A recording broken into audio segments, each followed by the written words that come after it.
Ah, então, quer dizer, então eu não tenho muita pressa com o tempo. Não. Então tá bom. Então já tá legal. coloquei Então eu posso avançar um pouquinho, né? Pode, já coloquei a sua para gravar, professor. Então tá bom, Marco. Então, Marco, muito obrigado aí pelo convite, viu? Sempre um prazer colaborar. Obrigado aí. Parabéns a você também por organizar esse evento. As pessoas não sabem o que acontece nos bastidores para organizar um evento, né? E, aproveitando esse momento da pandemia, você pode até atingir mais gente, né, fazendo esses eventos virtuais, né? Claro que os eventos presenciais são mais saborosos, né? Porque a gente encontra pessoas, abraça pessoas e conhece no olho a olho, né? Eu acho que a gente também não pode se acostumar com os virtuais, não. Mas eu agradeço muito aí o seu convite também. Obrigada. A gente está ouvindo? Estou ouvindo. Melhorou, então, a internet? Então, eu vou apresentar o senhor agora. Doutor Marco Antônio Alvarenga, graduado em Medicina Veterinária pela Universidade Federal Rural do Rio de Janeiro, em 1983. Possui mestrado em Medicina Veterinária pela Universidade Estadual Paulista, Júlio de Mesquita Filho, em 1989. Doutorado em Patologia pela Universidade Estadual Paulista, Júlio de Mesquita Filho, em 1996. Realizou pós-doutorado no Laboratório de Reprodução Equina da Universidade do Colorado, nos Estados Unidos, em 1997 e 1998, e atualmente é professor adjunto do Departamento de Reprodução Animal e Radiologia Veterinária da FMVZ, Unesp de Botucatu. Tem experiência na área de medicina veterinária, com ênfase em ginecologia e andrologia animal. Atua principalmente em reprodução equina. Membro do Comitê Internacional de Reprodução Equina e Reprodução do Garanhão, e atual presidente da Abravec. Pesquisador CNPq, e hoje falará sobre estratégias para incrementar a fertilidade de garanhões. Tá bom, Bruno. Muito obrigado. Já estamos com o público aí? Sim, pode colocar o slide se quiser. Eu agradeço, então, já falei, né, com o Marcos, o convite. E espero que tenha sucesso o evento, né? Sempre difícil organizar, mas aproveitando que a gente está virtual, né, a gente pode, inclusive, guardar, gravar e depois assistir de novo. Repetir para outras pessoas, né? É bom que você democratiza muito, né? Quando você faz uma palestra no congresso, são lá 500, 600 pessoas. Quando você faz na internet, depois você tem aí milhares de pessoas que podem ver. É sempre um prazer poder estar fazendo o que eu mais gosto, que é ensinar, né? Eu acho que esse é um dom que eu tenho, eu gosto de fazer. A despeito de ter outras coisas, me aposentei da Unesp como professor integral, agora eu sou só professor colaborador lá, e professor voluntário. Tenho feito outras atividades, mas continuo fazendo o que eu gosto, que é ensinar veterinário. Isso é um exercício que eu gosto de fazer no dia a dia, que é estar aí através das lives e através dos congressos, procurando mostrar para o veterinário um pouco da minha experiência e também um pouco do que a gente fez, um pouco não, o que a gente fez a nível de pesquisa e tem feito a nível de pesquisa na Unesp, né? Eu continuo na pós-graduação, fazendo pesquisa lá, tenho meus orientados de mestrado, doutorado, e também o que o mundo tem feito em termos de pesquisa, né? Não só o que a gente fez. Que seja aplicado, né? Eu sempre procuro colocar para o veterinário, nas minhas falas, o que é aplicado, né? Então, o conhecimento teórico voltado para a aplicação, eu acho também que é importante o veterinário, deve ter muito estudante me assistindo, ele tem que ter a consciência de que um bom veterinário é aquele que sabe associar a prática à teoria. Ele não pode ser nem muito bom só na prática, como na teoria.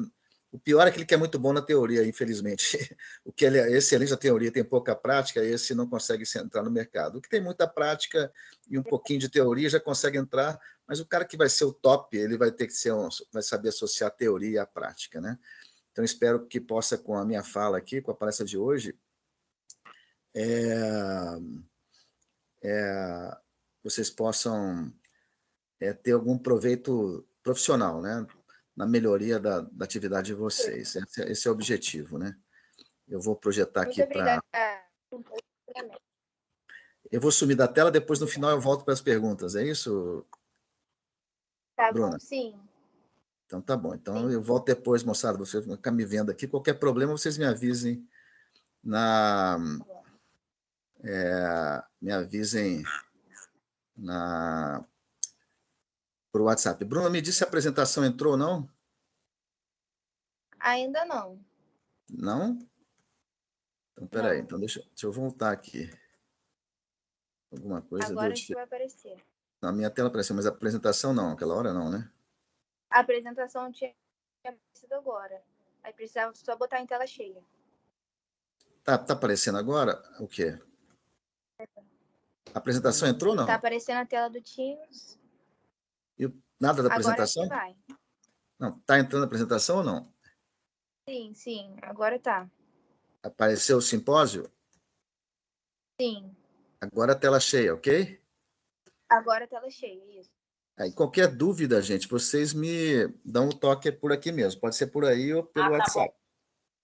Tá bom? Tá bom. Então, gente, então é isso. A proposta da minha fala hoje é mostrar para vocês o que a ciência tem feito para resolver alguns problemas de fertilidade da égua.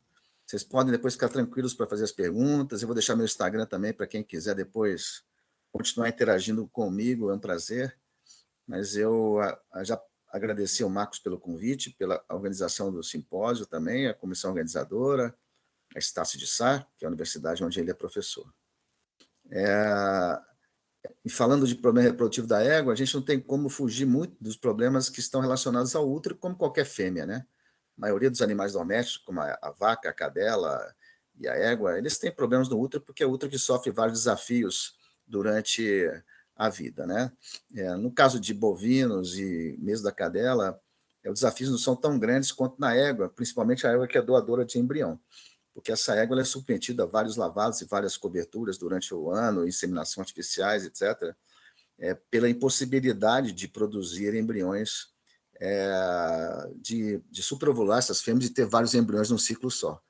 Então, dificilmente você vai ter uma outra espécie de animal doméstico onde o útero é tão manipulado quanto na égua, principalmente quando se trata de doadoras de embrião, que é a clientela maior, né, do veterinário de campo, as doadoras de embriões, né? São as éguas de elite, e hoje a gente tem aí o Brasil como líder na produção mundial de embriões equinos, produzindo aí 30 mil embriões por ano, 20 mil potros por ano, 25 mil potros, a raça manga larga machadora que mais faz embriões em todo o mundo. Isso gera um mercado de trabalho interessante. Também, por outro lado, gera produtos interessantes para o proprietário, que possa depois vender e ter um melhor e ter um melhor aproveitamento da égua que ele tem de alta qualidade. Permite também a transgência de embrião que você tenha a relação entre os garanhões e as éguas, e você possa usar numa égua vários garanhões numa estação de monta. Mas tem o malefício de que ela é muito manipulada. Por isso que é muito importante você, como veterinário, ter muito cuidado na manipulação das nossas éguas. E a gente vai ter que, com o passar do tempo, uma endometrística muito própria da égua, que é pós-cobertura, porque ela acaba se sensibilizando à presença do espermatozoide, pela quantidade de inseminações que são feitas ao longo da vida reprodutiva dela. Então, vai ser sob controle dessa endometrite pós-cobertura, que é o grande problema que o veterinário enfrenta no dia a dia, a nível de campo, que nós vamos abordar hoje o que a gente pode fazer para isso.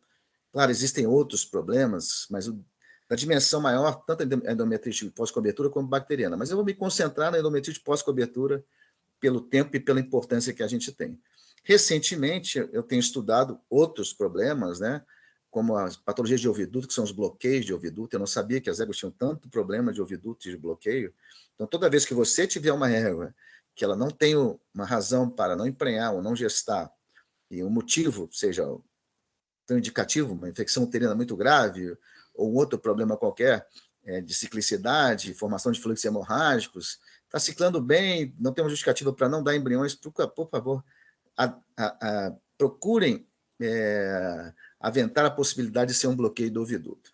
Eu não vou ter tempo de falar sobre isso hoje, mas quem tiver uma situação clínica como essa, me interessa, porque eu tenho feito alguns experimentos com a aplicação de prostaglandina E1 no oviduto dessas éguas para resolver o problema, e a gente tem aí quase 200 éguas tratadas no Brasil com um resultado positivo. Então, suspeitou de bloqueio do oviduto, égua que parou de dar embrião, me procure que nós vamos tentar solucionar juntos. E falando de égua, é muito importante estabelecer duas classes de éguas. A gente tem éguas que são de menos idade e de mais idade. Tem alguém com o microfone ligado aí. Tem um microfone interferindo. Éguas de menos de 16 anos e égua com mais de 16 anos. Que a gente considera uma égua que ela passa a ser senil ou idosa quando ela tem mais de 18 anos de idade. E aí ela começa a ter outras implicações que são diferentes da égua que tem menos de 16 anos de idade. Eu vou falar muito das éguas que são éguas que têm endometrite pós-cobertura e vou me focar nessas éguas, porque essas éguas, que são as éguas velhas e idosas, elas merecem uma atenção especial, porque elas têm problemas que são diversos problemas, tá? Desculpa, o slide está meio portunhol aí, não, é uma palestra que eu dei recentemente, mas não importa, dá para compreender. Uma égua idosa, que tem mais de 18 anos, ela pode ter uma série de problemas relacionados à própria idade, e que a gente vai ter que atuar de várias formas para tentar resolver, mas que muitas vezes a gente não vai conseguir resolver. Vocês vão ver que hoje se usa uma técnica para resolver o problema delas, quando a gente já não consegue mais, por uma série de dificuldades, seja vascularização uterina e ovariana. Elas têm, se vocês olharem aqui essa imagem, isso aqui é um endométrio de uma égua normal, né? Você vê que o útero de uma égua normal, ela tem um endométrio que é glandular, onde vocês têm uma boa distribuição das glândulas. Essas glândulas são muito importantes para produzir o leite uterino que vai nutrir o embrião que vai chegar no útero. E quando você tem um dano do endométrio, você tem um dano na capacidade de produção desse leite uterino e as éguas passam a não ter uma condição de manutenção e nutrição desse embrião adequadamente. Outro problema, quando você tem uma alteração das glândulas, como essa égua que tem muita fibrose, muito colágeno, muito tecido conjuntivo, que acaba provocando uma alteração nessas glândulas, e na atividade, na distribuição dessas glândulas, é a placentação. Então, essas éguas têm uma dificuldade de placentação, e a égua tem uma placenta que ela é microcotiledonária, então ela precisa, como se fosse um velcro, né? Ela precisa de microespaços para ter uma boa placentação no útero, né? E o que é importante saber, esse processo de fibrose é um processo que é natural, é uma evolução natural da senilidade, a gente não tem como evitar esse processo. Então, a grande dificuldade dessas éguas é que elas mantenham esses gestantes, mas a gente pode até tirar e fazer a coleta de embrião, mas depois, com o passar do tempo, nem tirar embrião a gente consegue mais, porque elas passam a ter envelhecimento do ovário na capacidade de produção de folículos para ovular. Então, a égua passa a ter um comprometimento com a idade uterino, que dificulta a gestação, depois ela passa a ter uma dificuldade de ciclar e de produzir folículos para que possa ovular, para que a gente possa retirar os embriões. Mas é muito importante a gente saber dessas dificuldades, né? Porque muitas vezes um veterinário manda fazer uma biópsia de uma égua com 20 anos e vê um quadro assim, e fala, nossa, eu preciso tratar, isso aqui não tem tratamento, isso aqui você não vai ter uma resolução. Ela começa a ter problema de dificuldade de limpeza uterina, depois que ela é coberta, e relaxamento de cérvix, etc. Então é muito importante fazer esse discernimento entre uma égua jovem. Se eu tenho uma égua jovem de 15 anos que tem um endométrio assim, falar, alguma coisa danificou esse endométrio. Há um par distóxico, um tratamento muito agressivo no útero, com uma solução iodada, ou qualquer coisa que se faça. Hoje em dia se agride muito o útero das éguas. Eu vejo aí todo dia na internet algumas terapias são feitas e no outro dia se faz um lavado com muita secreção e acha-se que aquilo é benéfico, não é benéfico. Talvez você trata uma égua, no outro dia ela tem muita secreção e ela não tinha secreção antes da terapia, porque você agrediu demais esse endométrio. Você não está tirando biofilme ou removendo muco, você está provocando um problema. Pode ser que essa agudização do processo inflamatório que você provoca com essas substâncias agressivas possa ser benéfica, mas ela pode ser maléfica também. Para que fazer uma coisa agressiva se não é necessário? Eu faço coisas agressivas só quando eu já não tenho mais uma outra opção terapêutica que seja indicada. É muito importante saber também que existe nas éguas velhas a possibilidade, porque elas produzem muitos óvulos, que são, como nessa foto do professor Lozinho da Argentina, ele mostrou no trabalho que as éguas velhas começam a produzir embriões que se degeneram. Os blastomas começam a se desintegrar, porque os óvulos já são produzidos com uma qualidade, porque esses óvulos têm uma baixa quantidade de mitocôndrias, as mitocôndrias que estão lá também não estão produzindo ATP adequadamente, elas passam a produzir radicais livres que vão atuar contra o desenvolvimento embrionário, ou elas têm uma baixa replicação das mitocôndrias, né? Durante o crescimento embrionário, o desenvolvimento embrionário no oviduto, há uma quantidade muito grande de mitocôndrias que começam a ser replicadas ou aparecer para que você tenha uma energia suficiente para a célula se dividir. Então, é um momento que precisa de muita energia e esses embriões não têm essa energia suficiente para isso. Mas existem uns trabalhos feitos recentemente na Universidade do Colorado que tem mostrado que se você suplementar éguas com altas concentrações de L-carnitina e L-arginina e ômega 3, principalmente L-carnitina e ômega 3, você vai ter um efeito benéfico na qualidade dos ovos de éguas idosas, porque melhora a função mitocondrial. É uma coisa que a gente usava muito em Garanhões, né? Para quem trabalha com reprodução, sabe que a L-carnitina é benéfica também para melhorar a maturação espermática no epidídimo, porque o epidídimo tem bastante L-carnitina. Mas essa informação de que a L-carnitina ela é interessante também para as éguas, ela é bastante recente, mas tem que ser em dose muito alta. A égua tem que tomar 10 gramas por dia de L-carnitina para poder ter um efeito positivo.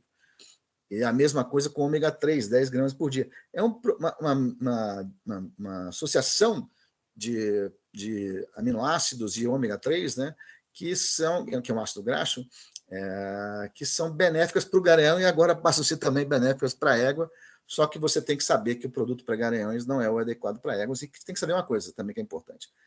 Olhem o seu produto que você for utilizar nessa égua, altas concentrações de L-carnitina, 10 gramas, e ômega 3, 10 gramas, e arginina, 3 a 5 gramas, e outros antioxidantes são benéficos para que você tenha um efeito. Outra coisa que é importante na suplementação, não é da noite para o dia que você vai ter um resultado positivo. Você vai ter um resultado positivo depois de 40 a 60 dias de feita a suplementação nessa égua, da mesma forma que acontece com os garanhões que são suplementados para melhorar a qualidade espermática, né?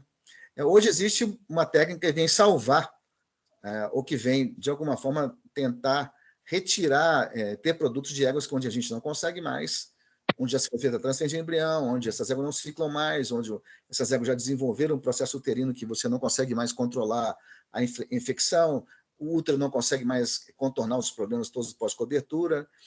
A técnica de ICSI, né? A técnica de ICSI ela propicia que você pegue o óvulo das éguas e aspire do ovário, como se faz em bovinos, né? E você tenha depois a possibilidade de contornar todos os problemas que esse óvulo teria no oviduto que não é adequado, ou no ambiente que não teria a condição de suplementação nutricional adequada, colocando-se no ambiente in vitro, e você passa a ter a possibilidade de ter embriões de éguas que era impossível ter embriões através da ICSI. É uma técnica bastante interessante. O Brasil já é hoje o segundo país do mundo na aplicação da ICSI. Vou tentar ver um videozinho aqui para vocês verem como é que é isso. Aqui é um micromanipulador, né? É onde a pessoa para ter DST fazer isso demora uns 6 meses de treinamento. Pega o espermatozoide pela cauda, vocês viram. Depois, essa pipeta de vidro, que é uma micropipeta, ela vai injetar o espermatozoide dentro do citoplasma. Esse não é um óvulo de uma égua, porque os ovos das éguas têm muito, da mesma forma que os embriões, né?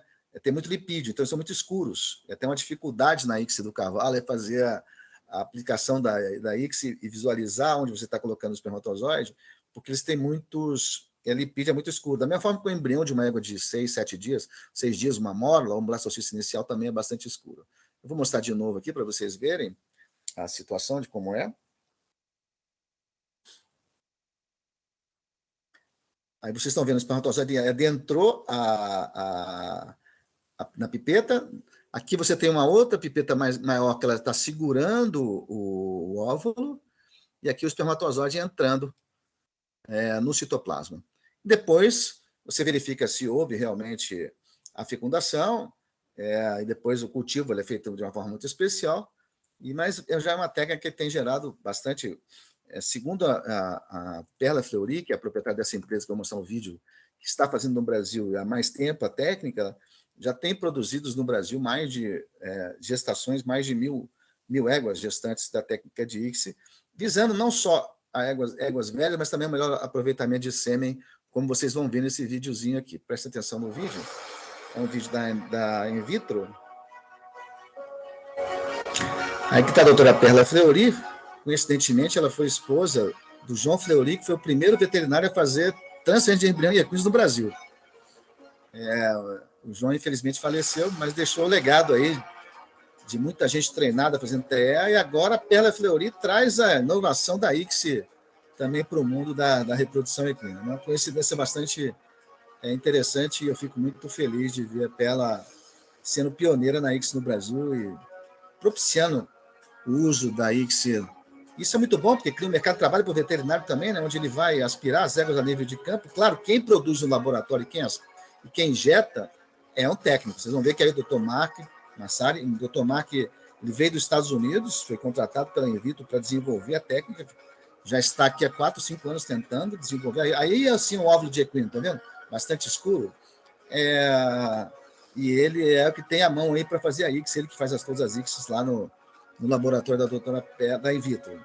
E com a equipe dele toda aí, que são vários veterinários no Brasil. Hoje já existem outras 2 empresas, né? Uma do Dr. Cláudio Hagen, em Araçatuba, e outra do Dr. Marcelo Pessoa e do Dr. Carlos Ramírez, aqui em Avaré, que estão produzindo também os embriões por ICSI. Então, isso é muito interessante, que você consegue ter embriões de garanhões ou éguas que já não seria mais possível ter, ou otimizar, muitas vezes, garanhões que tiveram um pouco semi-congelado armazenado, 1 ou 2 palhetas. Você pode, com uma palheta, quebrar essa palheta e ter aí 15, fazer 15 ou 20 tentativas de ICSI, né? Então, é uma nova possibilidade para éguas que a gente não tem mais a capacidade de resolver o problema de uma forma medicamentosa, né? Mas vamos partir, então, para o convencional, que é o problema mais comum que acontece nas éguas no dia a dia, que é o distúrbio da resposta inflamatória pós-cobertura. Importante se saber, para quem é estudante, que uma égua, depois que ela é coberta, uma fêmea, mas a égua, isso acontece com maior evidência, ela tem que ser eliminado o útero, o excesso de espermatozoides. Só adentra o oviduto de uma égua depois da cobertura, a gente, numa égua, coloca aqui 1 bilhão de espermatozoides novamente, né? Total, 500 milhões viáveis. Só adentra o oviduto 5 mil ou 10 mil espermatozoides. Os outros que sobram aqui no útero, eles têm que ser eliminados. E num tempo adequado, de no máximo aí 24 horas pós-cobertura, para que você não tenha alterações, que podem ser alterações tanto no espermatozoide, mas uma égua que se inflama muito rápido, ela tem uma secreção no útero muito rapidamente pós-cobertura e muito neutrófilo que migra para lá, porque os neutrófilos vão ter que fagocitar os excessos de espermatozoides, como eles fazem com as bactérias quando a gente tem um processo infeccioso.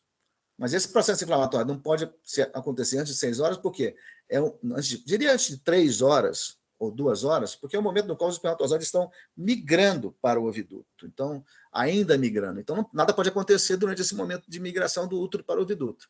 Então, se uma égua já está sensibilizada e ela desenvolve um processo inflamatório muito rápido, ela vai ter uma queda de fertilidade, porque ela vai ter um problema na migração, no trânsito do espermatozoide. O outro lado do problema é quando ela tem uma resolução mais tardia, o processo inflamatório se prolonga. Aí ela pode ter um problema na função do corpo lúteo, porque toda vez que o útero está inflamado, ele libera muita prostaglandina e isso pode alterar a função do corpo lúteo e, com isso, prejudicar o desenvolvimento do embrião que está no oviduto, porque o corpo lúteo não é bom para a progesterona, que é produzida pelo corpo lúteo, não é boa somente para o embrião que está no útero, mas também para o embrião que ainda se encontra no oviduto. Então, toda vez que eu tiver um distúrbio antes do embrião migrar para o útero e estando no oviduto, eu vou ter uma complicação na fertilidade, porque o corpo lúteo, mesmo que ele não seja completamente lisado, mas que ele tenha uma dificuldade de luteinização, você pode ter uma queda de fertilidade, né? E depois, mais para frente, você pode ter um ambiente uterino prejudicial ao embrião, se esse processo inflamatório demorar mais que 5 dias para se resolver, que é quando o embrião migra para o útero. Então, a gente tem várias possibilidades dessa inflamação que acontece pós-cobertura interferir na fertilidade, seja de imediato com o sêmen, no corpo lúteo e depois no embrião. Isso é importante vocês terem em mente, para depois vocês entenderem por que a gente faz uma série de terapias voltadas ao controle dessa inflamação. Então, esse é um ciclo, mais ou menos, que eu estou mostrando para vocês, do problema da resposta inflamatória pós-cobertura, né? Normalmente, o que é o grande vilão da história, quem atua para solucionar o problema e depois deixa de atuar de uma forma adequada, são as interleucinas. Vocês sabem muito bem, né? Os estudantes de veterinária viram isso recentemente, que num processo inflamatório, as interleucinas, que são produzidas pelo próprio tecido ou pelos as células inflamatórias, que são os neutrófilos, elas acabam modulando a inflamação.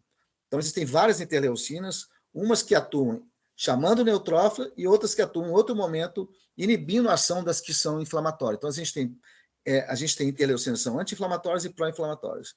O que acontece nas éguas problemas é que ela tem uma deficiência na expressão das interleucinas anti-inflamatórias. Então, o processo acaba ficando mais demorado e também tem uma expressão mais precoce das interleucinas pró-inflamatórias. Então, o desequilíbrio na expressão dessas interleucinas é que é o grande problema que leva aos problemas clínicos que a gente tem. Associado a isso, as interleucinas ainda têm a capacidade de produção de óxido nítrico, que é um miorrelaxante uterino. Então, toda vez que você tem um processo inflamatório, os neutrófilos vão produzir também óxido nítrico, não as interleucinas, o neutrófilo vai produzir óxido nítrico e vai alterar a capacidade de contração uterina, e isso vai dificultar muita coisa. Então, vocês vão ver que, quando eu falar de terapia, que a gente vai atuar nos dois momentos, ou seja, tentando modular a resposta inflamatória antes mesmo da égua ser coberta, e depois que a égua é coberta também, dependendo da situação, e a gente vai atuar também na tentativa de preservação desse corpo lúteo viável, né? Vocês vão ver através do uso de alguns anti-inflamatórios específicos para isso. E vai ser em cima disso que nós vamos, na maioria das vezes, atuar para que... E outra coisa que é importante também, vocês vão ver que, em algum momento, a gente tem que remover o muco que está presente no útero para diminuir a quantidade de neutrófilo, para que drogas que a gente usa convencionalmente, como ocitocina, para estimular a contração uterina, tenham a melhor eficiência na terapia. Por isso que a gente faz os lavados uterinos para que a ocitocina tenha melhor ação. Eu vou falar sobre isso daqui a pouco. É muito importante o diagnóstico, né? Muitas vezes você tem uma égua que tem um problema uterino, mas ela tem um problema que não é só do útero, já tem um problema de conformação vulvar. Então, você tem que prestar atenção nisso, né? Saber que algumas éguas elas têm a tendência a ter uma quantidade de muco maior no útero do que outras éguas, saber definir o que é normal do que não é normal. Uma ferramenta muito interessante é você procurar, numa égua que está com um edema de útero, ou que tem um edema exacerbado, ou mesmo fluido, saber também que muitas vezes a égua tem um processo inflamatório uterino, mas não tem líquido, né? O veterinário se apega muito à presença de líquido para determinar se a égua tem problema. Muitas vezes a égua tem líquido e não tem problema nenhum de inflamação, ela pode ter um problema de drenagem, ou simplesmente produziu muito muco, uma característica dela. É claro que é um indicativo, né? É um sinal de alerta, mas nem sempre é verídico que ela tenha muco líquido e ela vai ter um processo inflamatório. Mas o pior, muitas não têm líquido no útero e têm um processo inflamatório. E a gente não pode se apegar simplesmente no ultrassom para fazer o diagnóstico. Podemos estar cometendo um equívoco no diagnóstico por nos apegar somente à presença de líquido no útero ou não presença de líquido no útero, né? Então, é muito importante você saber atuar e verificar ela teve líquido no início do cio, depois do cio, depois que ela foi inseminada, antes da inseminação, essa inflamação persistiu até quanto tempo depois da inseminação. Então, você tem que aprender isso com o tempo, né? Esse endométrio ele tem uma característica normal, veja que esse endométrio está muito espesso, tem quanto tempo ela foi coberta, já começou a ter uma presença de um processo inflamatório antes da cobertura. Então, que momento eu vou atuar, né? Vai depender muito e como eu vou atuar da sua capacidade de determinar se esse líquido é um problema, quando ele se instalou e até quando ele ficou, para que você possa realmente poder atuar. Uma coisa que é muito importante, eu acho que os veterinários têm usado cada vez com maior frequência, eu dou aula, coordeno um curso de especialização no IBVET, eu digo para meus alunos, vocês que fazem reprodução, têm que agregar, e isso não está ainda agregado à rotina do veterinário, a citologia uterina nas éguas e o espermiograma bem feito nos garanhões.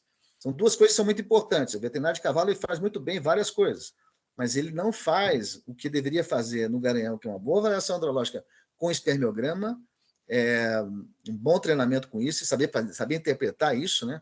Saber o que é um defeito compensatório, o que não é compensatório, que nos garanhões é normal, garanhão não é que nem touro, você pode ter até 50% de patologias, mas tem que saber o que significa aquilo. Vai cair a fertilidade? Eu posso mudar isso? A gente tem técnicas hoje de seleção de espermatozoides que a gente muda completamente a fertilidade de um garanhão, mas tem que saber se aquela patologia ela pode ser removida através dessas técnicas ou não. Outra coisa é a citologia, né? Existem materiais descartáveis hoje que você pode utilizar e coletar o material para citologia e fazer um raspado uterino, não é um raspado, um esfregaço do útero.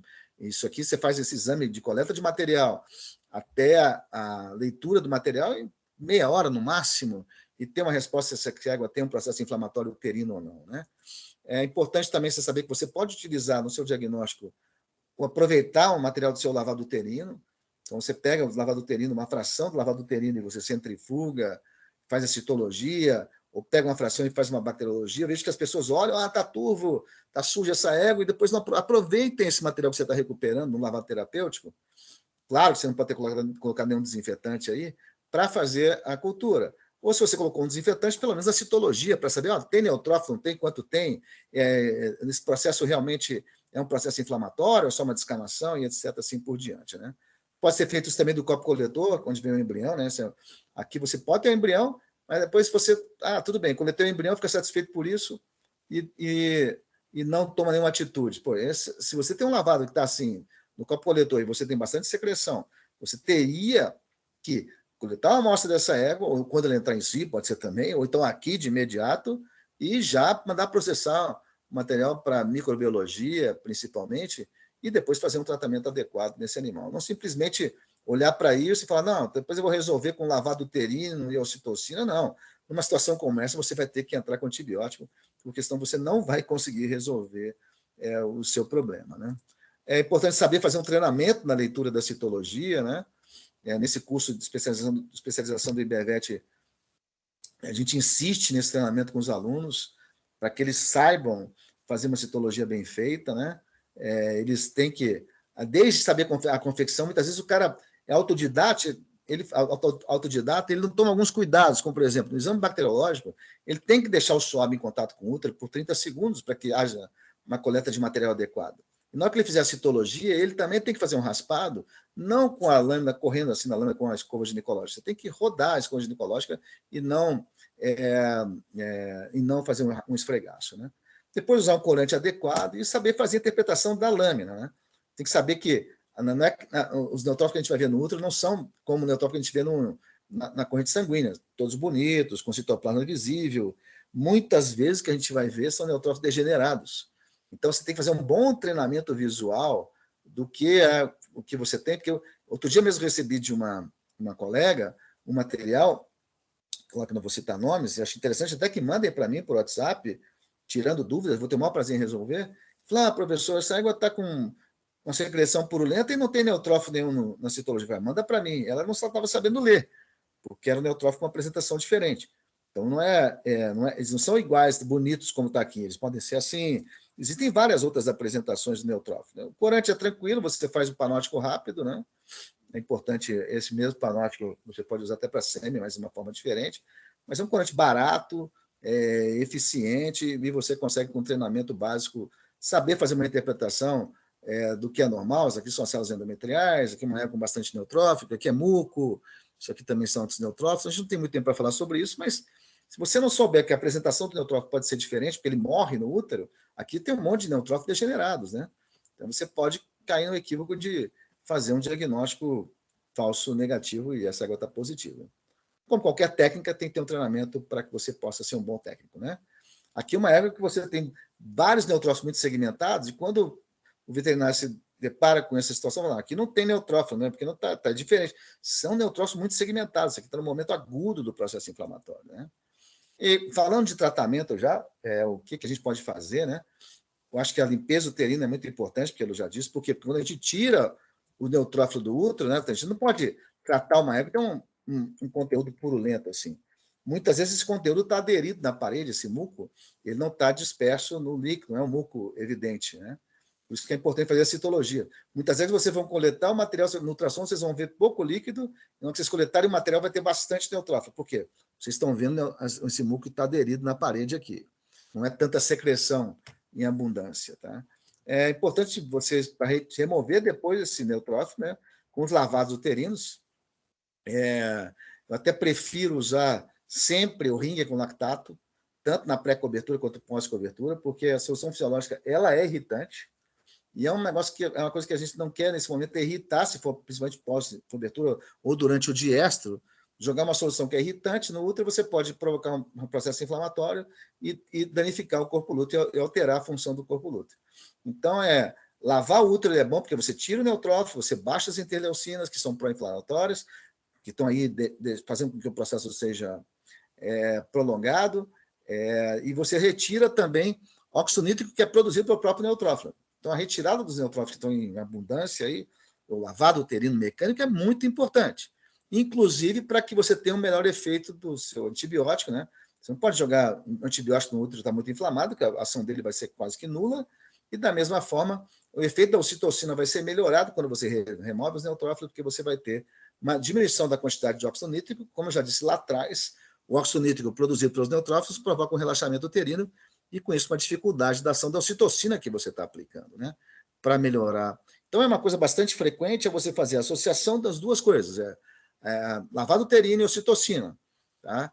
importante é que você, através do lavado uterino, você vai ter uma melhor ação da ocitocina, inclusive dos anti-inflamatórios e etc., que você vai utilizar, porque você está tirando o neutrófilo, que é a fonte das interleucinas que são pró-inflamatórias, né? Portanto, você saber fazer um discernimento do que é normal, do que não é normal, você vai aprender com o tempo, né? Você vê que essa parede do útero é bastante espessa, isso tem uma boa correlação com inflamação. Nem sempre o líquido está presente, você pode ter uma que não tem líquido e ter bastante muco e ter inflamação, eu repito, isso é importante. Os procedimentos tradicionais de terapia são esses, né? Quando uma égua, você sabe que uma égua que você insemina, depois que ela é inseminada, ela tem uma reação inflamatória muito exacerbada, licença, uma coisa que é importante ser feita e que já vai sendo feita há algum tempo é a modulação da resposta inflamatória com o uso de corticosteroide, como dexametasona. Então, é usual isso, né?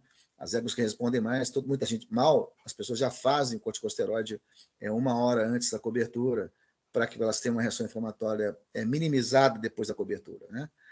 E depois disso, os lavados uterinos com ringue com lactato, como eu já disse, porque o ringue com lactato ele é menos agressivo, menos ácido, né? E a aplicação de ocitocina, você faz a ocitocina várias vezes, não usar uma dose muito alta, eu uso 10 unidades, no máximo 20 unidades, aplicadas a cada 6 horas nessa égua, isso funciona super bem, posteriormente ao lavado para remoção dos neutrófilos e para que a ocitocina tenha um melhor efeito, né? Esse aqui é um lavado, né, sendo feito, a gente pode fazer de várias formas. Normalmente eu uso o mesmo catéter que usa para coleta de embrião, aqueles bullet tip, ponta de bala, né? Que é o que todo mundo usa para coletar embrião hoje, né? Porque tendo ponta de bala, ele agride menos a sepse do endométrio. Aqui em São Paulo, pelo menos 90% dos veterinários usam esse catéter que tem a ponta de bala, fechado na extremidade, porque ele agride menos e não tem nenhum problema na recuperação embrionária, como alguns veterinários pensam que o embrião só é recuperado da extremidade do catéter. Nós já fizemos várias comparações, todo mundo usa e não há problema em ter a ponta de bala. Bom, quais são os novos procedimentos, né? Vindo de encontro à minha palestra, ao assunto da palestra, que a gente pode usar, além desses que eu já disse para vocês, que são convencionais. São duas coisas, o PRP e o Firocoxib. Existem mais coisas, mas eu vou citar para vocês coisas que são aplicadas a campo que você pode fazer e usar essas ferramentas, né? Os dois são agentes anti-inflamatórios, né? Que vão ser novas ferramentas para atuarem como adjuvantes também na melhoria, como auxiliares da diminuição da resposta inflamatória. E o anti-inflamatório de preferência que vocês devem utilizar é o Firocoxib. Por que o Firocoxib? Porque o Firocoxib é um COX-2 seletivo. Sendo o COX-2 seletivo, ele não atua sobre as prostaglandinas, que são as boazinhas, né? Como no caso de estômago, né, a gente não pode, quando você dá por tempo prolongado um anti-inflamatório que não é COX-2 seletivo, você acaba interferindo na produção da prostaglandina que protege o útero, né? O estômago, né? E a prostaglandina 1.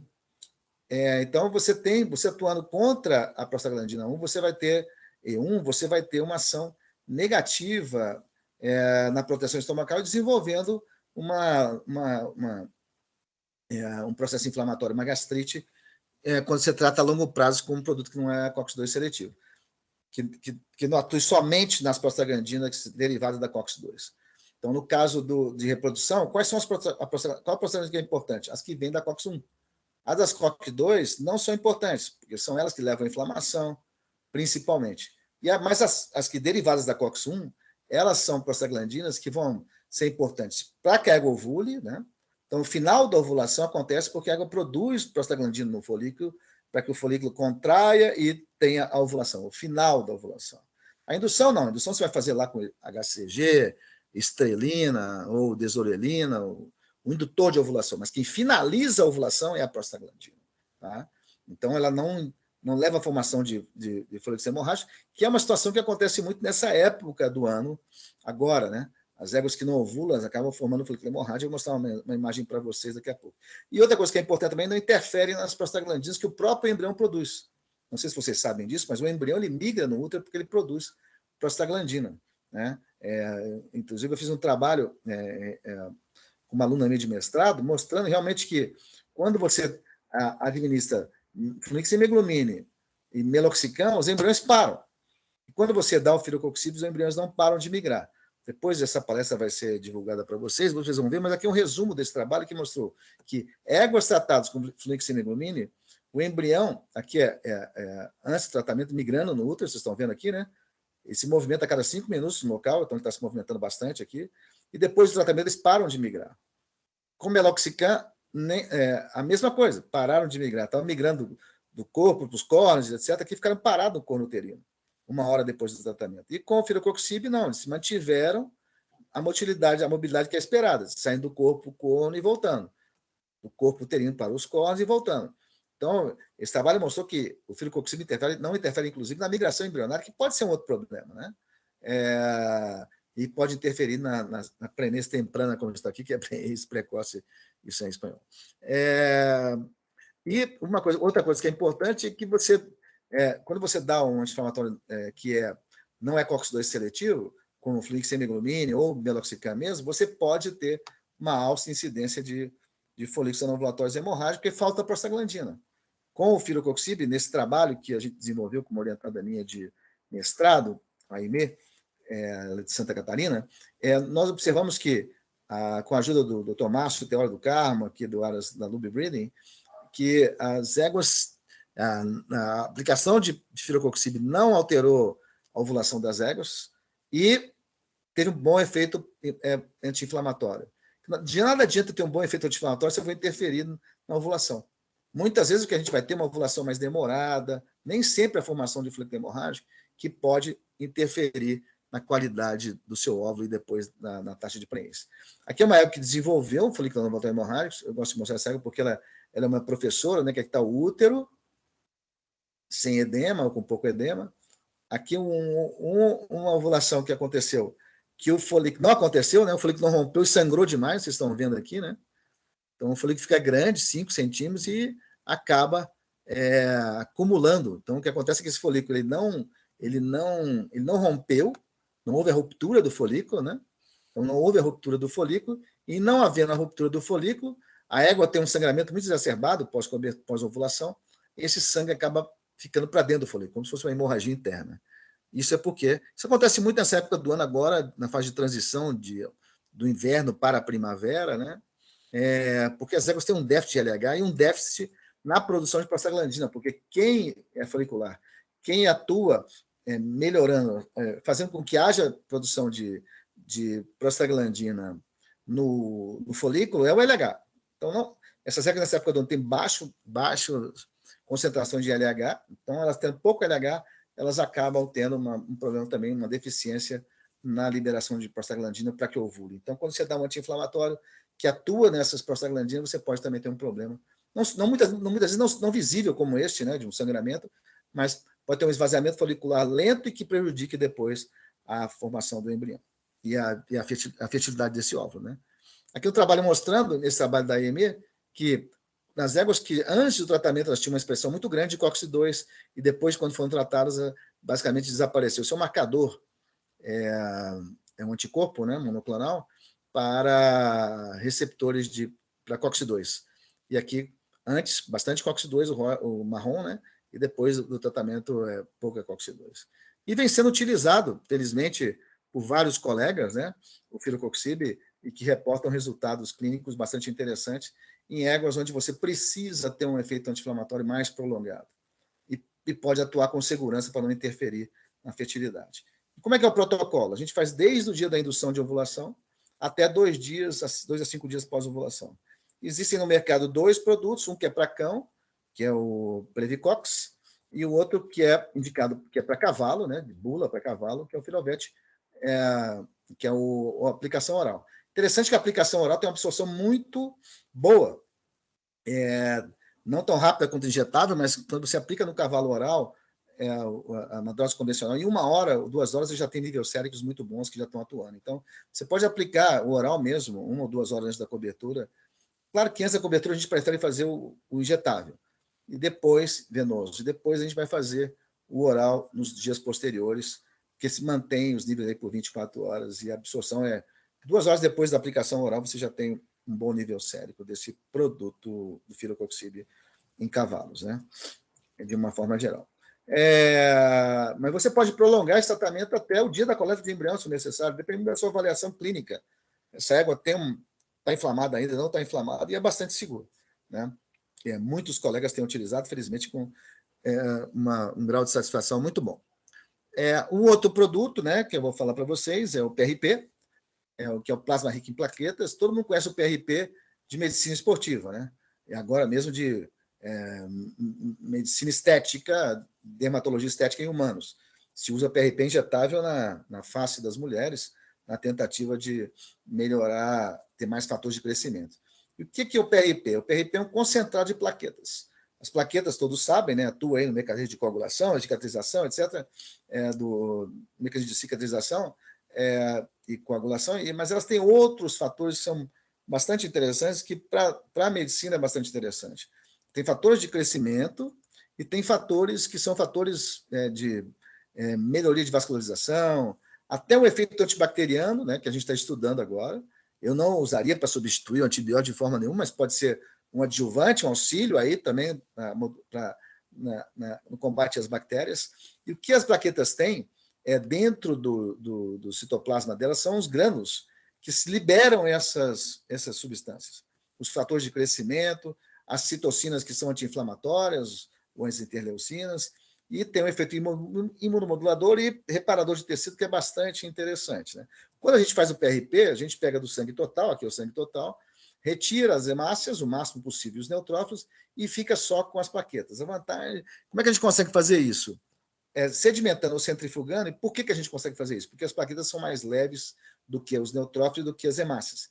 Então, quando a gente centrifuga, num processo, usando a técnica que eu vou mostrar para vocês, a gente vai ter em suspensão uma grande quantidade de plaquetas e já removidos os neutrófilos e as hemácias, pelo que eu já disse, são mais pesados do que as plaquetas, né? O primeiro trabalho com os de plaqueta em éguas foi publicado junto com o trabalho do nosso grupo aqui em Botucatu, um grupo de Oregon, nos Estados Unidos, a doutora Elizabeth Metcalfe, publicou em 2014 no ISEC, que é um congresso que vai ser no Brasil em 2023, que é o Simpósio Internacional de Reprodução Equina, onde vão vir aí os maiores pesquisadores de reprodução equina do mundo, cerca de 50, 60 pesquisadores falando para vocês os trabalhos que eles publicaram, né? Ela observou que o PRP, quando colocado no útero das éguas, aumentou a taxa de prenhez. Ela mostrou nesse trabalho publicado em 2014 que éguas tratadas com PRP, no sistema que ela desenvolveu lá, a taxa de prenhez naquelas éguas selecionadas para isso, né, não eram éguas que tinham processo inflamatório ou por uma infecção uterina, mas éguas que inflamavam pós-cobertura, que tinham característica de ter a resposta inflamatória pós-cobertura. Veja que a taxa de prenhez aumentou muito, né, de 19% para 67%. Diminuiu também a quantidade de líquido intrauterino dessas éguas tratadas, de 100% das éguas não tratadas para 22% nas éguas tratadas. Mas o que foi mais impactante foi a taxa de prenhez. Neste mesmo ano, a gente fez um outro trabalho em éguas com endometrite crônica degenerativa. Nós tratamos essas éguas com PRP, éguas que tinham uma resposta inflamatória muito exacerbada pós-cobertura, e o PRP foi altamente eficiente em diminuir a quantidade de polimorfos nucleares, que são os neutrófilos, e fluido uterino. Então, esses foram os dois primeiros trabalhos que surgiram aí no mundo sobre o PRP, isso aproximadamente 7 anos atrás, né? 6 ou 7 anos atrás. E aí nós conseguimos estudar, continuamos o estudo do PRP, porque havia uma dúvida. Elizabeth Metcalfe havia feito o PRP antes da inseminação. Nós fizemos, a minha orientada Maria Fernanda fez pós-inseminação.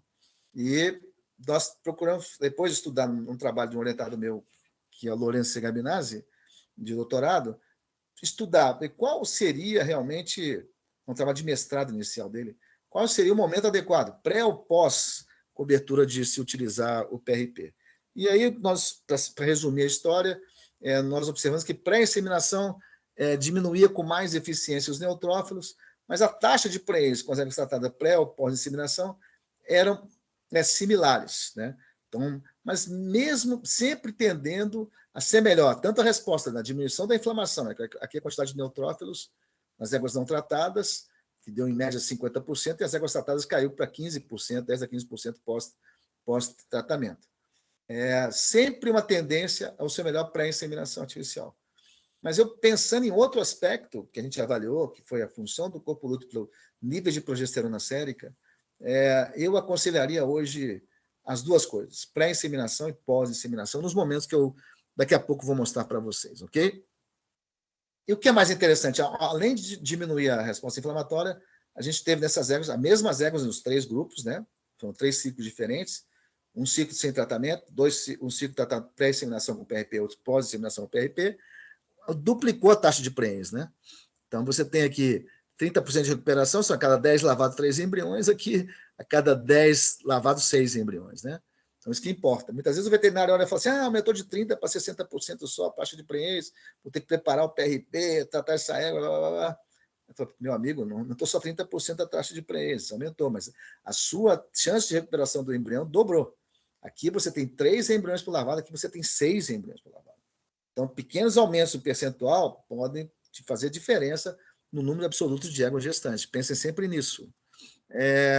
E outra coisa interessante, eu não tenho muito tempo para falar agora, foi que o PRP também melhorou a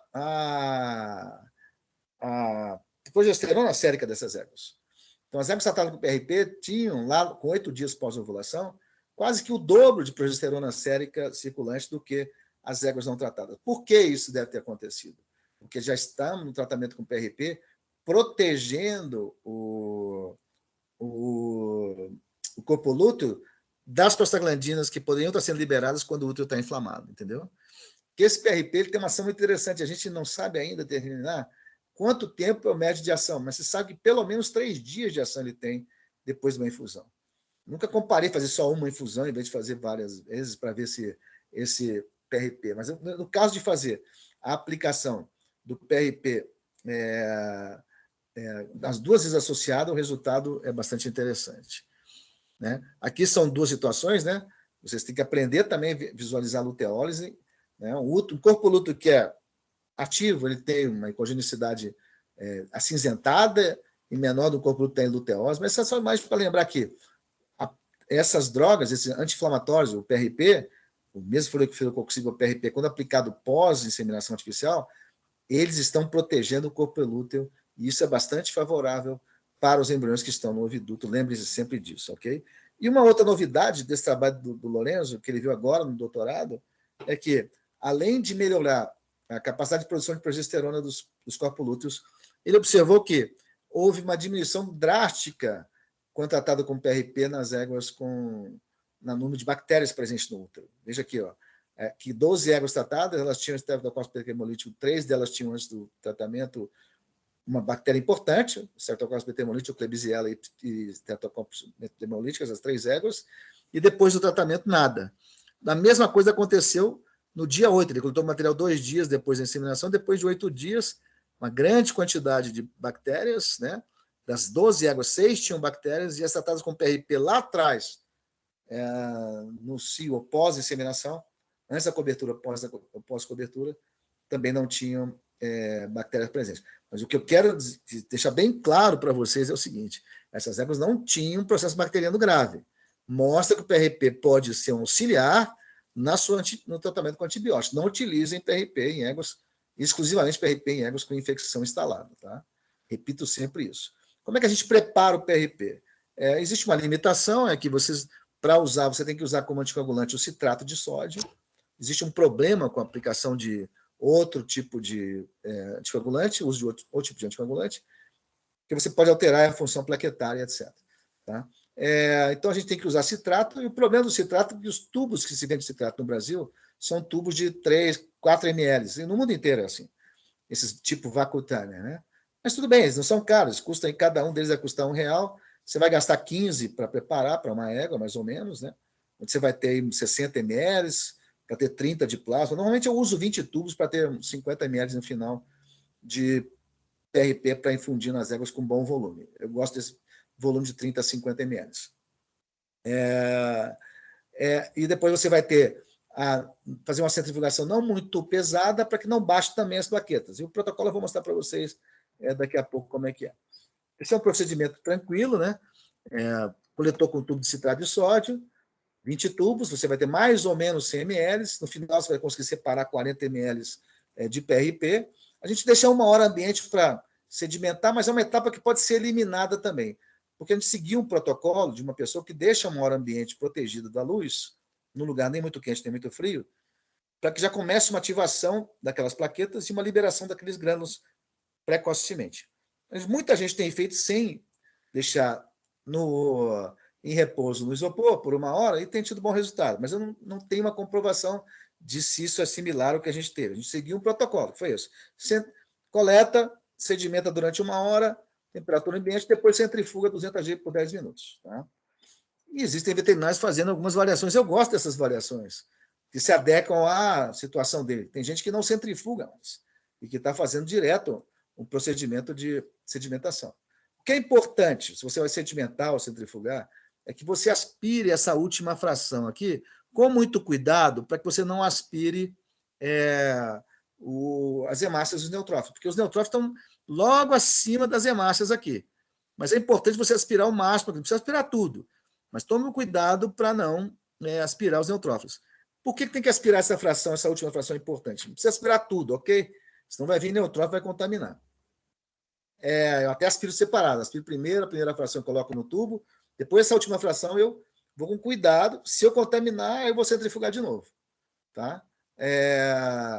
Porque aqui as plaquetas estão em maior quantidade, porque elas também descem. Né? Então, quando eu centrifugo e espero sedimentar, a maioria das plaquetas também vai tender a sedimentar e ficar por aqui. Mas aqui eu aspiro com uma agulha e seringa, com muito cuidado, para que eu não contamine, como eu já disse. Ok? Existe essa nova proposta, que tem veterinários que estão fazendo nível de campo, e ainda não fiz um teste laboratorial para ver se deixar sedimentando de 2 a 4 horas em vez de centrifugar, porque às vezes o cara não tem a centrífuga a nível de campo, não quer centrifugar, dificuldade de ter a centrífuga e tal, deixam sedimentando por 2 a 4 horas, e aí observa, um trabalho do orientado meu mostrou que se deixar por mais que 2 horas, entre 2 e 3 horas, você já tem pouco neutrófilo e uma boa quantidade de plaquetas ainda aí, até 4 horas esperando sedimentar a temperatura ambiente, tá? E com bom resultado clínico deve ter, porque a quantidade de plaquetas não pode ser menos que 2 horas, é muito mais que 4. Menos que 2 horas você vai ter pouca plaqueta e com mais que 4 horas você pode ter um problema com as plaquetas, com a preservação dela. Quais são as outras formas de preparo do PRP? Né?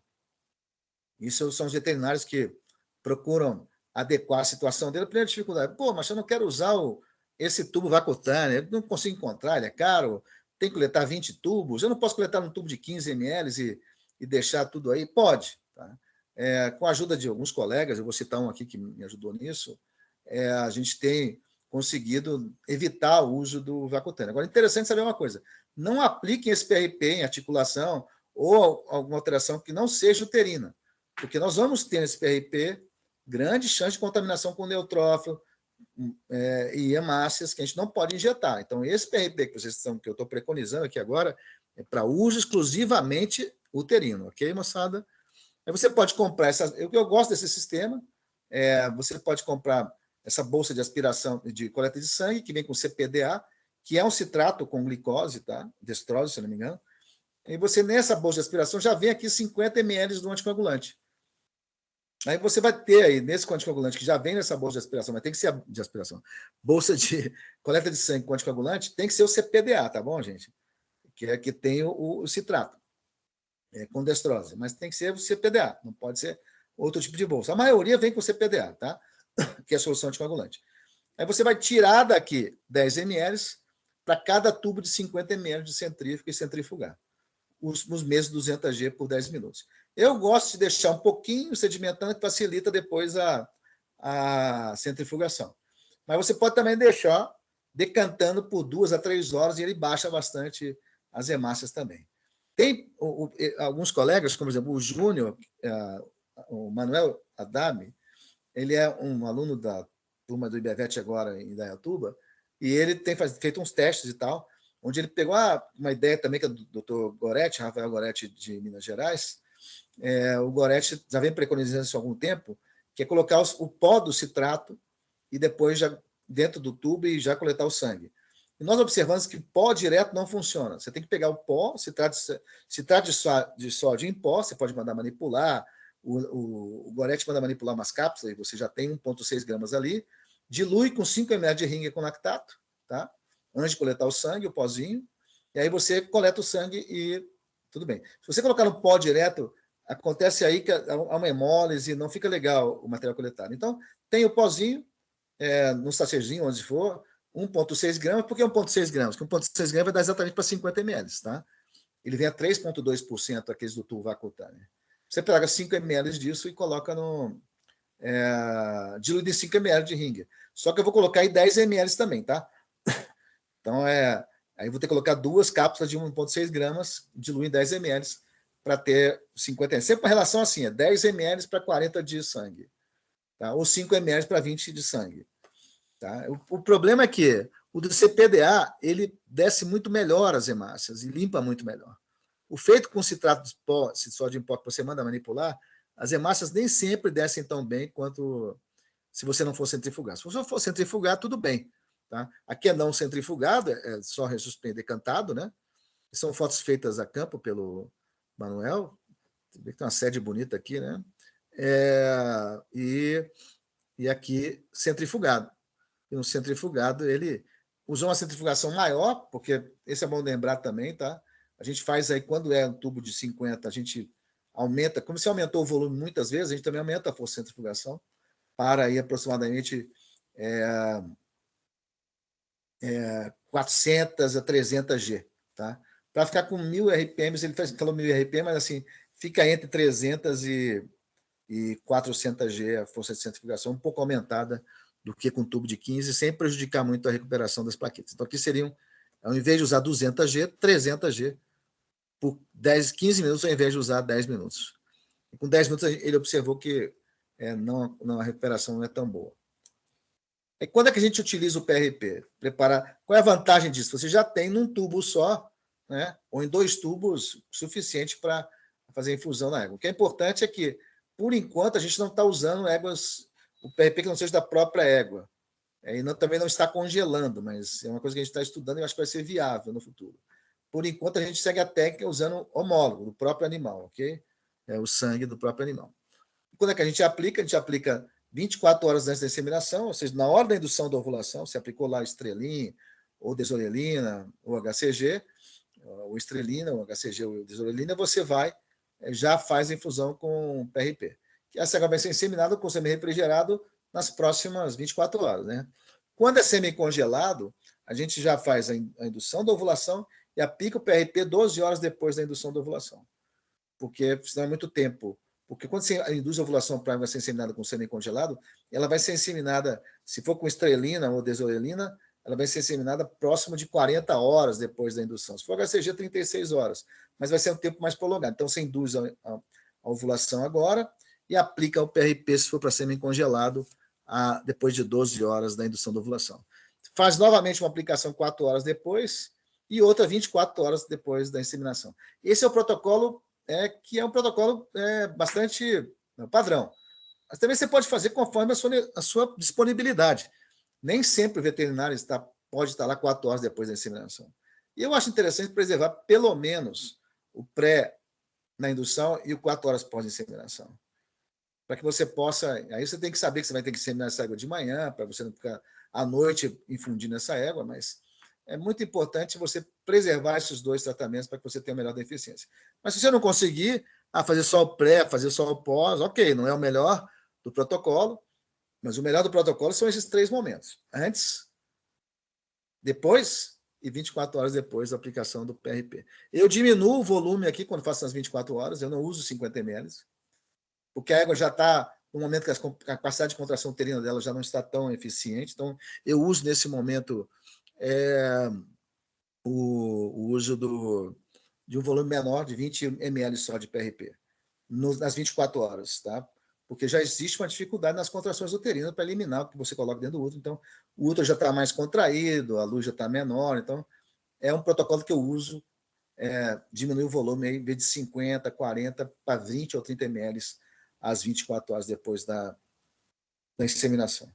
Interessante que o PRP vem se mostrando uma ferramenta também muito utilizada e bastante eficiente para o uso em medicina humana. Esses são os trabalhos publicados de medicina humana, em 2 países diferentes, uma nos Estados Unidos, outra na China, não importa, mostrando que a aplicação do PRP em mulheres que têm problema de fertilidade também tem aumentado aumentado a taxa de prenhez, né, dessas mulheres, e isso fortalece aí, dá mais subsídio para que a gente continue estudando e utilizando o PRP também em medicina veterinária.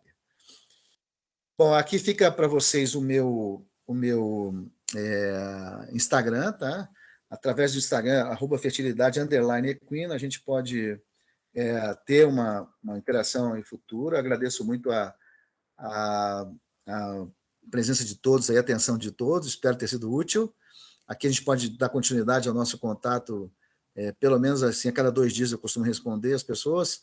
Espero que vocês possam, com o que eu disse, ter uma reversão desses processos, né, infecciosos uterinos e o que é mais importante, recuperando essas bolinhas aqui que são maravilhosas e que fazem tanto os veterinários quanto os proprietários muito felizes. Muito obrigado pela atenção. Vou ver se eu volto aqui para vocês. Eu tenho que voltar aqui a câmera.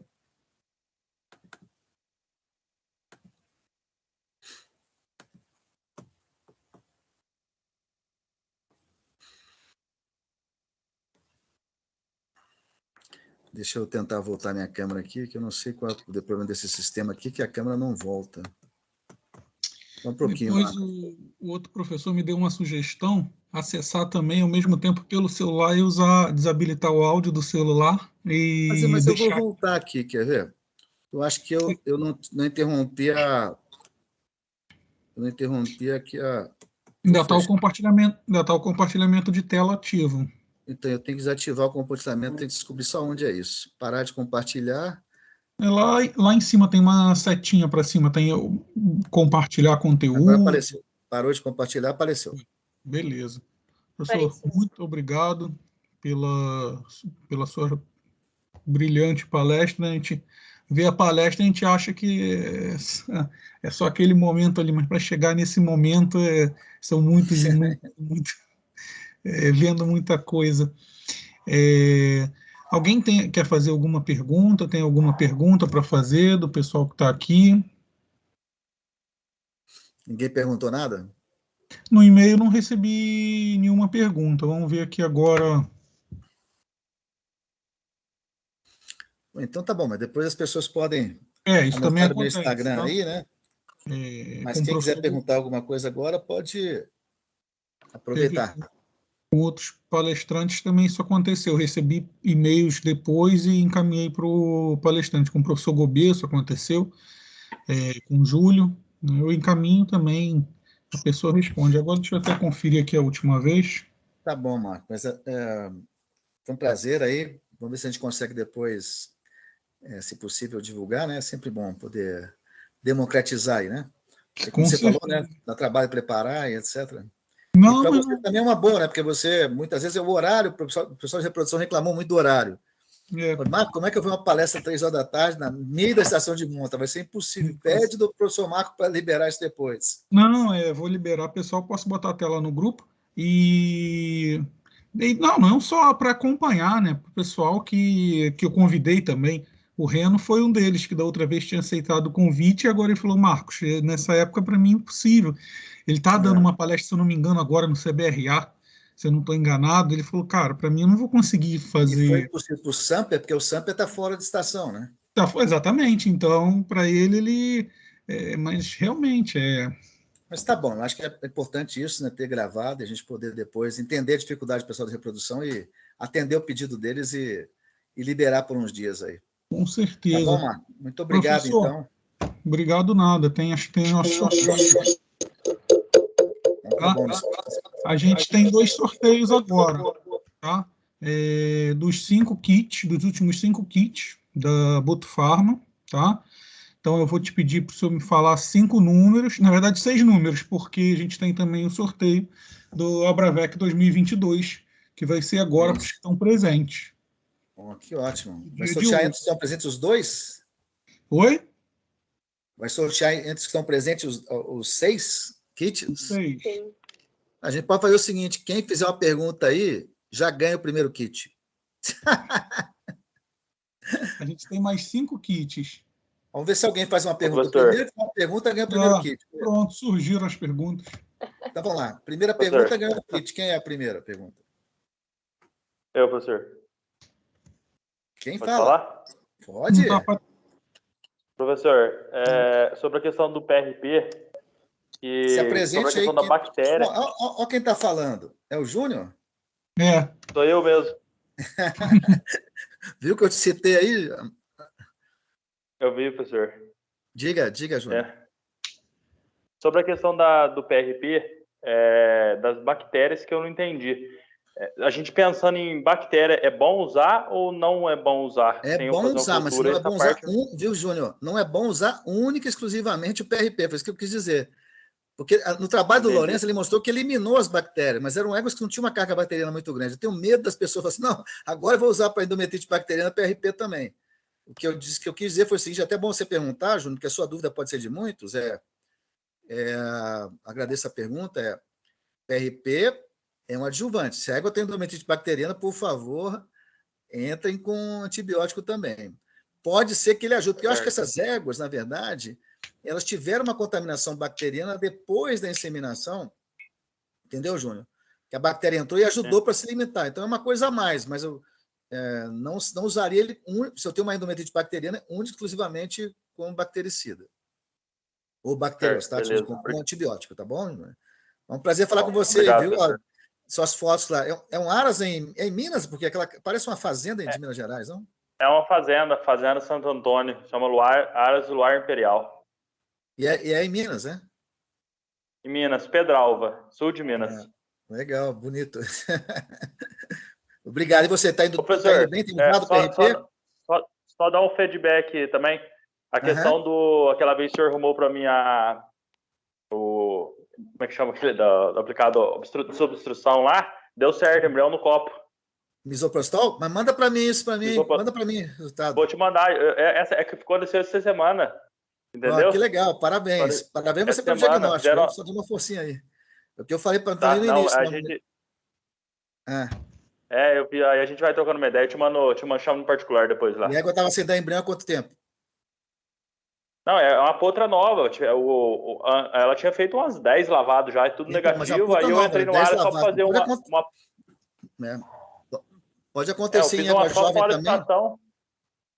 Eu fiz só fora de estação fui fazer um lavado nela, aí o cara me contou a história, eu peguei, fiz a cultura, a citologia, tudo negativo. Aí eu entrei em contato com o senhor e fizemos o misoprostol. Aí só que estava no final de estação. Aí o senhor ainda falou assim, nossa, devia ter deixado de fazer depois. Só que agora começou a estação, primeiro lavado do embrião já. Show de bola, fico feliz. Estava com as ampolas obstruídas mesmo. Sabe por que obstrui? Por causa das células do cúmulos. Eu tenho várias éguas virgens, mas só que a égua estava 6, 8 anos tentando tirar embrião, depois fez o misoprostol, funcionou. Legal, João. E o PRP tem usado também? Tenho usado, professor, mas igual eu falei, até ajuda, mas eu faço geralmente só o pré, por conta da rotina tá difícil de eu fazer os pós. Mas, tenta fazer pelo menos, se você conseguir fazer pelo menos 2 horas pós, já ajuda, entendeu? Acelerar um pouquinho e falar assim, não deu fazer 4 horas. Mas diminuiu, assim, eu agora praticamente eu não faço lavado. Era pouco líquido, mas eu não faço lavado mais pós-cobertura. Eu faço o PRP e desço as toxinas só, entendeu? E aí, beleza. Isso aí. E quando precisar o firoxib, né? Para ajudar. Sim, a gente usa também.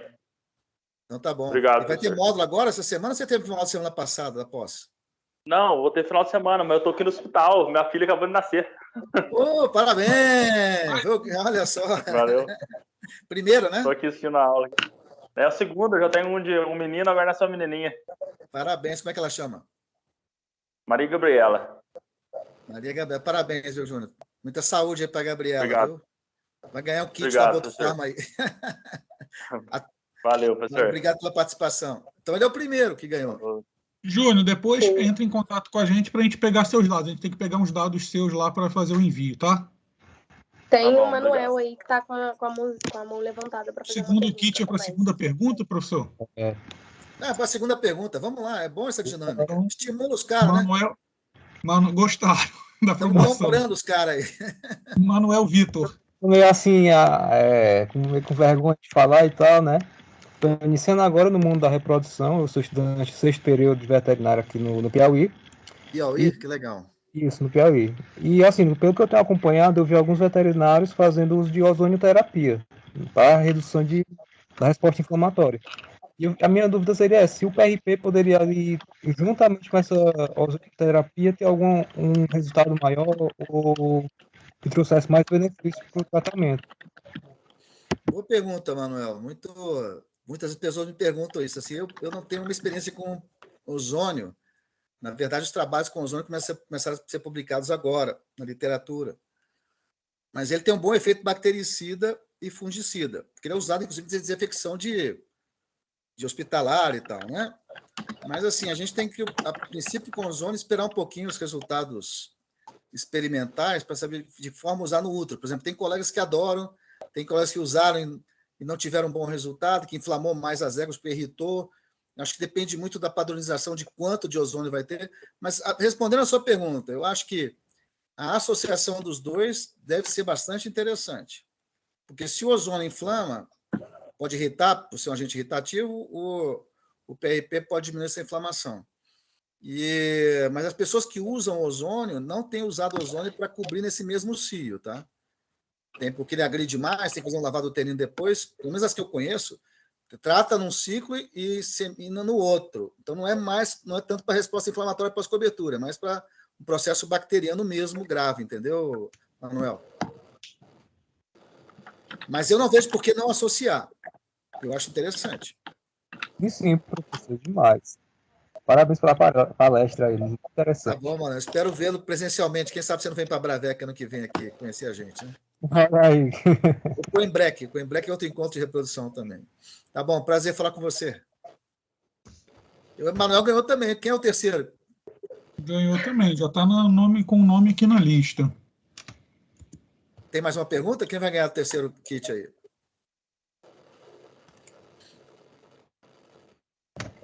Não tem outra pergunta? Ninguém vai ganhar? Tem 2 pessoas levantaram a mão. Então vamos lá. Deixa eu ver quem. Vai acabar os kits. José, por favor. São 6, né? São 5 kits. Estão me ouvindo aí? Tem o Tá bom. Daniel. Depois sorteio a Bravec. Sorteio Bravec. Estou ouvindo sim, o Daniel? José.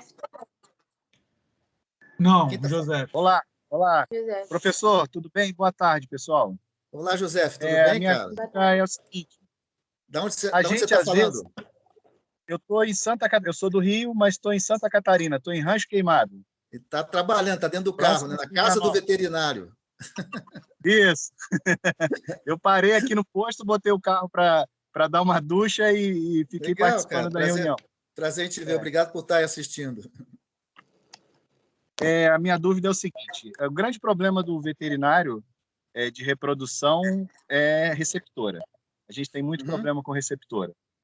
Eu, por exemplo, cheguei aqui e eu estou usando sobra de receptora da estação passada. Tem sempre aquela receptora que dá um pouquinho de líquido quando está no cio, e a gente fica aquela dúvida de usar ou não usar essa receptora.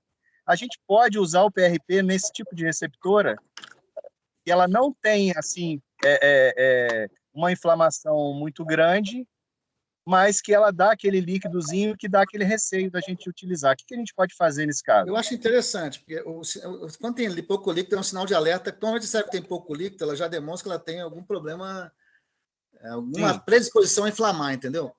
Ela não vai ser inseminada, mas ela vai entrar em cio, ela vai relaxar a vulva, a sepse, ela vai ter uma chance maior de contaminação e pode reagir mal.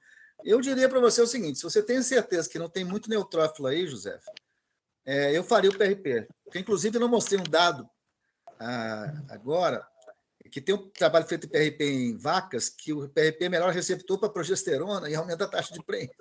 Mas eu não estou acreditando em ego ainda, porque senão o pessoal vai generalizar isso.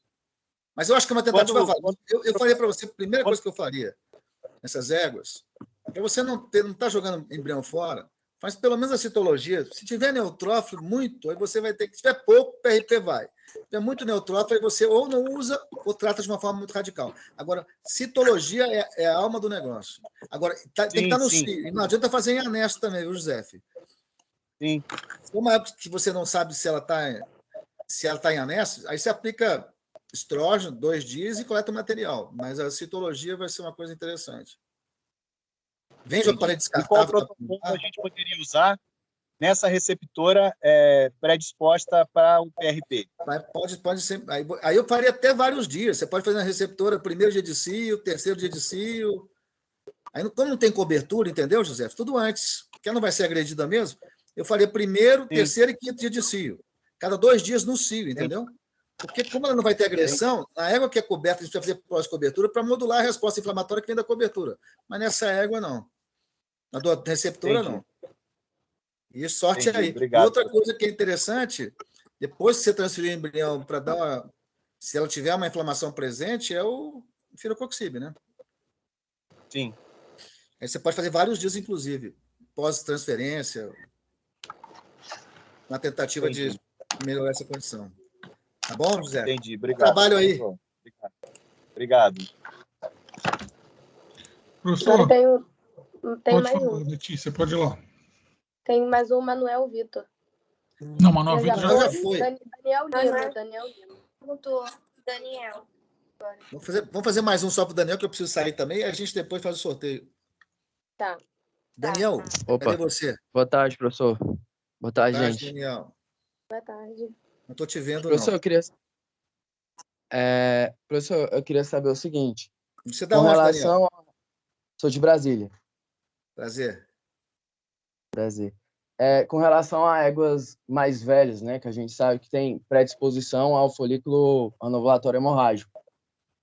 Eu poderia utilizar numa égua assim, que já tem um histórico, a prostaglandina exógena em baixa dose como forma de precaução, né, de prevenir esse folículo hemorrágico? Ou só como...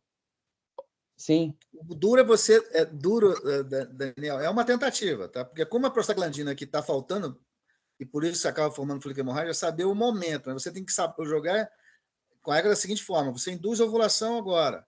Você vai fazer a prostaglandina baixa dose, meio ml, porque dá muito desconforto na égua, meio ml basta, tanto do dinoprost calutalise quanto com o prostenol, que é o sincrocio ou ciozin. Você pode fazer meio ml às 30 horas, depois que ela foi induzida a ovulação, entendeu? Uhum. E depois, mais ou menos, às 38 horas, 6 a 8 horas depois. E não tem problema. O que você não pode fazer é inseminar junto com a aplicação da prostaglandina. Senão vai ter muita contração uterina. Então, você tem que ter, por exemplo, você pegou uma égua, você aplicou a prostaglandina com 30 horas, você insemina ela com 34, tudo bem, não tem problema. Tem que ter passado 4 horas da aplicação da prostaglandina para inseminar. E depois você aplica de novo a prostaglandina. Agora, o único problema da prostaglandina é que você não pode usar, se for para indução da ovulação, depois que ela ovulou, porque tem problema. Mas nesse esquema, tudo bem, 30 e 36 horas, sabendo jogar com esse momento da inseminação, entendeu, Daniel?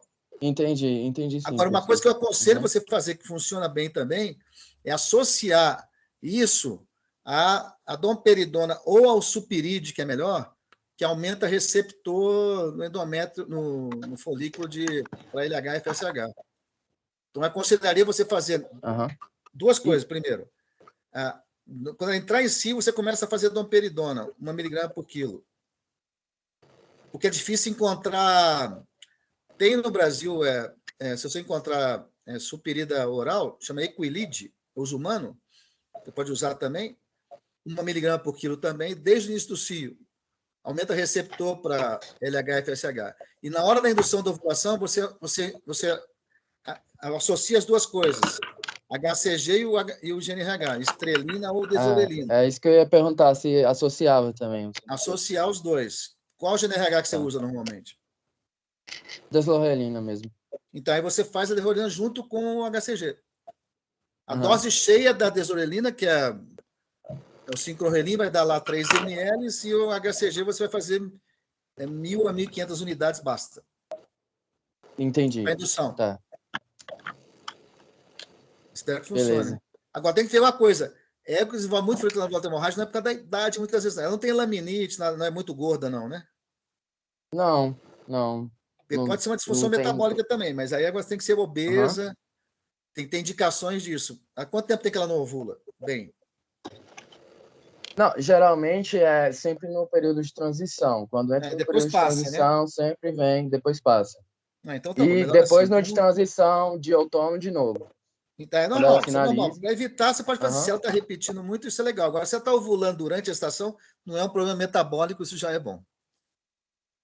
Tá. Tá bom? Vou tentar, professor. Obrigado. Tá bem, Daniel. Qualquer coisa, me procure lá no Instagram. Valeu. Então, acho que é isso. Tá. Vamos sortear. Você quer quantos números? Não esquece de falar com a gente pelo Instagram, Daniel, ou pelo e-mail. Professor, chegou uma pergunta aqui no e-mail sobre o uso do DMSO para lavados uterinos para tratamento com egosendometrite recorrente. Na verdade, ela falou do DMSO e do ozônio, mas do ozônio o senhor já falou. Então, o DMSO tem um problema. Ele só é bactericida com concentração acima de 20%. Ele é muito agressivo, sabe? Como anti-inflamatório, 5%, 10%, eu acho legal depois da cobertura. Não antes, não muito. Antes eu não gosto, porque o DMSO ele também é tóxico para o espermatozoide. Mas como anti-inflamatório, 5%, eu acho legal e não é irritante. A água foi coberta, está inflamada, mas não usem para tratar bactéria, para matar bactéria. Isso é sabido, não é? Estou inventando. O DMSO tem que ter uma concentração acima de 20% para ser bactericida. Aí ele passa a ser muito irritativo. Aí você, irritando muito o endométrio, pré-cobertura ou pós-cobertura, pode ser um problema, entendeu? Então não faça ele a mais que, eu diria mais que 10%. Eu até aconselho fazer entre 5% e 10% o lavado. E se você fazer pré-cobertura, tomar cuidado de não inseminar logo depois, que ele pode ser tóxico para o espermatozoide. A 5% nem tanto, a 10% mais, mas é só um cuidado a mais. Mas o grande problema é que as pessoas usam única e exclusivamente para matar bactéria. Ele não mata bactéria se ele não for uma concentração alta. Acho legal até associar um antibiótico. Ele é 5% ou 10% com o antibiótico. Ele até aumenta a ação do antibiótico para infusão. Professor, perfeito. A gente agora, o sorteio do Abravec, na verdade. Todo mundo já ganhou aí, né? Sorteio da Abravec, como é que vai ser? Eu escolho o número de quanto a quanto? Temos... 1 a 128. Não, peraí que eu já tirei um organizador aqui também. Isso mesmo, 128. 1 a 128? Isso. 1 a 128, caramba. Que dia é hoje mesmo? 21/10. 21/10 é 21 e 10 é 31. 31? Mostrou soma do 21 com 10. Sim. Então, eu vou compartilhar aqui. Então, Daniela Vitória. O dono não é Vitória, já tem um nome, né? Minha filha ela, Dani. De cavalo. Oi? Dani. Isso aí, Daniela Vitória, tá? Então, Daniela, entrar em contato com a gente para a gente pegar seus dados e enviar para o pessoal da Abravec, tá bom? Professor, obrigado pela participação. Show de bola. A gente agora vai encerrar o evento. Esperamos encontrar novamente futuramente nos próximos eventos, tá bom? Ok, estaremos aí. Ok, estamos com certeza no que vem. Pedir também para o pessoal da organização abrir a câmera para a gente tirar um print. Para a gente fazer um print, professor, tem que mandar para a FAPERJ, relatório. Então tá bom, tem que tirar a apresentação aí, tá compartilhando a tela dos participantes. Não, pode ser do... bom, pode ser sem apresentação, só com a do palestrante. Como é que eu vou aparecer aí? Não sei, eu tô aqui embaixo. Tá no seu compartilhamento. Tá no seu compartilhamento, Marcos. Como é que é? Estou tentando abrir aqui no site. Sim, tá no sorteio. Verdade. Aí. Está abrindo de forma lenta, mas está indo. Vamos à foto. Tem que fechar. Senão eles não aprovam do ano que vem. Não, tá certo. Tem que provar. Tá gravado também, qualquer dúvida, manda a gravação para eles lá. Mas tá certo. Isso é verdade. Foi? Foi.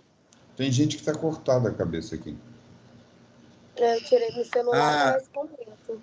Você, agora você está aparecendo. Foi? Foi?